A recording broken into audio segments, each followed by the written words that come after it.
দর্শক বন্ধুরা কেমন আছেন সবাই? আশা করি সবাই ভালো আছেন।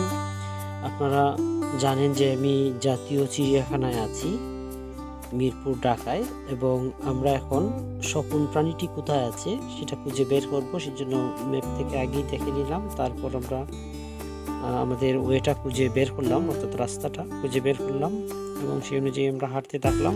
অসংখ্য দর্শনার্থী একই সঙ্গে চলাচল করছেন।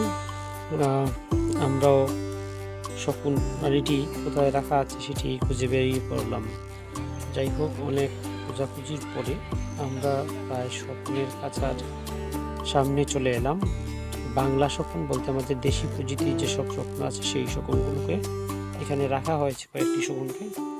একটা বিষয় হচ্ছে যে বাংলাদেশে এখন শকুনের সংখ্যা খুবই কম, এবং হবিগঞ্জ জেলায় এই শকুন বর্তমানে বেশি আছে অন্যান্য জেলার চাইতে। আর কোথাও বাংলাদেশের অন্যান্য জেলায় খুবই কম শকুন আছে, হবিগঞ্জে একটু বেশি শকুন পাখিটি আছে। এবং আপনারা জানেন যে এই পাখিটি প্রায় বিলুপ্তের পথে আমাদের দেশে, এবং প্রকৃতির জন্য সকল পাখি পশু খুবই গুরুত্বপূর্ণ, আপনারা জানেন। কারণ বাস্তুসংস্থানের বিভিন্ন কার্যক্রম এরা সম্পাদন করে থাকে, এবং প্রত্যেকটা প্রাণীকেই বিভিন্ন প্রয়োজনে সৃষ্টি করা হয়েছে।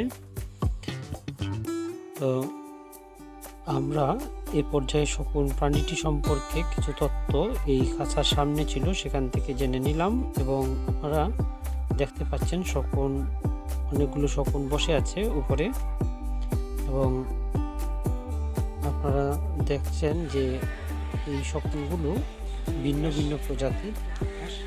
এটি আমাদের দেশি প্রজাতির শকুন। আমরা অনেক সময় দেখি আমাদের কোনো গবাদি পশু মারা গেলে এই শকুনগুলোকে দেখি যে তারা এই মৃত প্রাণীটিকে ভক্ষণ করছে, তার মাংস খাচ্ছে। এবং বিভিন্ন বিয়ের অনুষ্ঠানে যদি বজ্র উচ্ছিষ্ট যদি ফেলে দেওয়া হয়, তাহলে এই শকুন বা অন্যান্য পশু পাখি সেগুলোকে আহার হিসেবে গ্রহণ করে।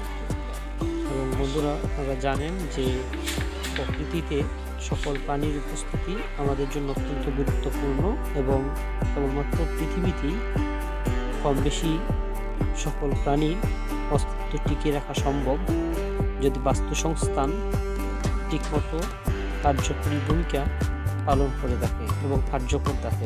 আপনারা জানেন যে প্রথম শ্রেণীর খাদক, দ্বিতীয় শ্রেণীর খাদক এবং তৃতীয় শ্রেণীর খাদক, বা আমরা বিয়োজক যেগুলো ডিকম্পোজার যেগুলো বলি, সেগুলো ঠিকভাবে থাকতে হবে। যাই হোক, আপনাদের ধন্যবাদ আমাদের সঙ্গে থাকার জন্য, এবং পরবর্তী ভিডিওতে আপনাদের সঙ্গে আমার অবশ্যই দেখা হবে। ধন্যবাদ সবাইকে।